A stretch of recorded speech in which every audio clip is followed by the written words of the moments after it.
राष्ट्र सर्वप्रथम, राष्ट्र सर्वप्रथम, राष्ट्र सर्वप्रथम, राष्ट्र सर्वप्रथम। रोजगार मेले के लाभार्थियों से मुख्यमंत्री मनोहर लाल खट्टर ने विशेष चर्चा की और कहा कि रोजगार केवल पेट भरने के लिए नहीं बल्कि हर व्यक्ति का स्वप्न है।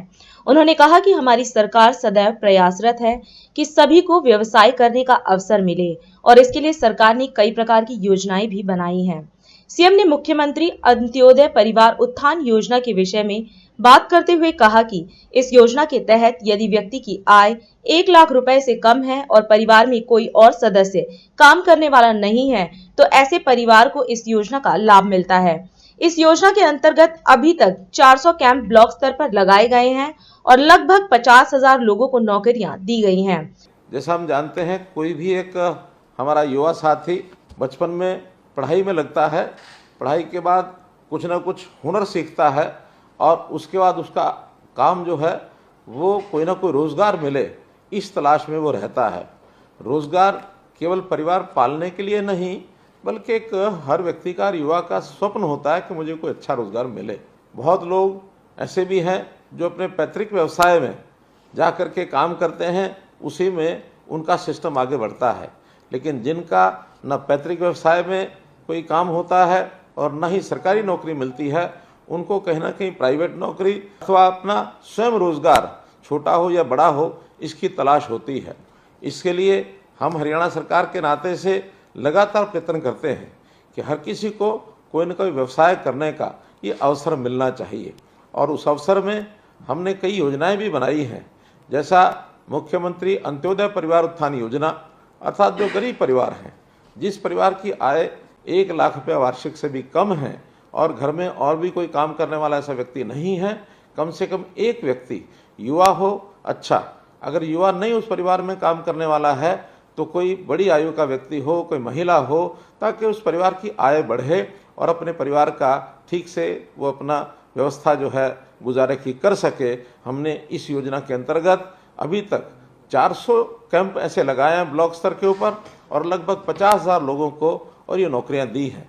वहीं पर हमारा रोजगार विभाग रोजगार मेले लगाता है और पिछले 4.5 साल के अंदर ऐसे लगभग 1450 और रोजगार मेले लगे हैं। उन मेलों में भी जो अवसर जिनको मिलता है, प्राइवेट कंपनियां उसमें आती हैं अथवा स्वयं कोई ना कोई हुनर सीख करके भी काम करने के अवसर उसमें रोजगार में बताए जाते हैं। बहुत सी ट्रेनिंग की जाती है और मुझे खुशी है कि उसके माध्यम से आज जिन लोगों को हमने जोड़ा है, ऐसे लगभग 17,000 लोग इसमें जुड़ चुके हैं। कुल 31,000 लोगों को इन रोजगार मेलों में और ये काम मिला है। तो मैं आज आपको इस बात की बधाई देता हूं कि आपने अपने जीवन में एक कोई ना कोई रोजगार, कोई एक व्यवसाय ये इस प्रकार से करने का संकल्प लिया है और निश्चित रूप से आप बड़ी मेहनत से, ईमानदारी से उस काम को कर रहे होंगे। हर वर्ष ऐसा लगभग 2 लाख लोग ऐसे होते हैं जिनको कोई ना कोई रोजगार चाहिए। सरकारी नौकरी आप जानते हैं ये सबको मिलना संभव नहीं है। लगभग 20 से 25,000 लोग ही सरकारी नौकरी साल में प्राप्त कर पाते हैं और मैं आपको बताने में बड़ा हर्ष महसूस करता हूं कि हमारे समय में 2015 से लेकर अभी 2023 तक 1,15,000 ये नौकरियां, एक पक्की नौकरी वो मिल चुकी है। HKRM की नौकरी और अभी जो इस समय नौकरियों का जो इस वर्ष के अंदर अंदर मिलेंगी उन सबको मैं मिला लेता हूं तो 56,000 नौकरी और बनती हैं। ऐसे कुल मिलाकर 1,70,000 से ऊपर नौकरी मिलेंगी, जो अपने आप में एक रिकॉर्ड होगा कि हर वर्ष 17,000 की एवरेज से और ये नौकरियां मिलेंगी। तो मैं मोटे रूप से कह सकता हूं कि 17 से 20,000 नौकरी हर वर्ष ये मिलेगी।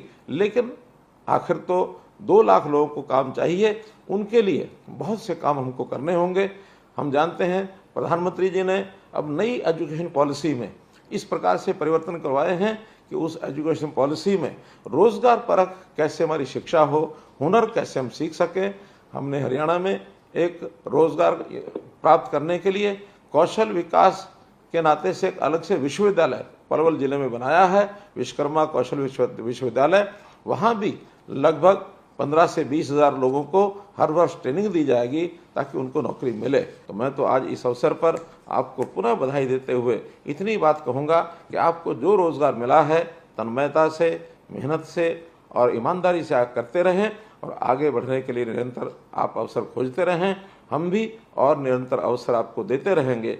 इसी आशा और अपेक्षा के साथ आपको बहुत बहुत बधाई, आपको बहुत बहुत आभार, बहुत बहुत धन्यवाद। राष्ट्र सर्वप्रथम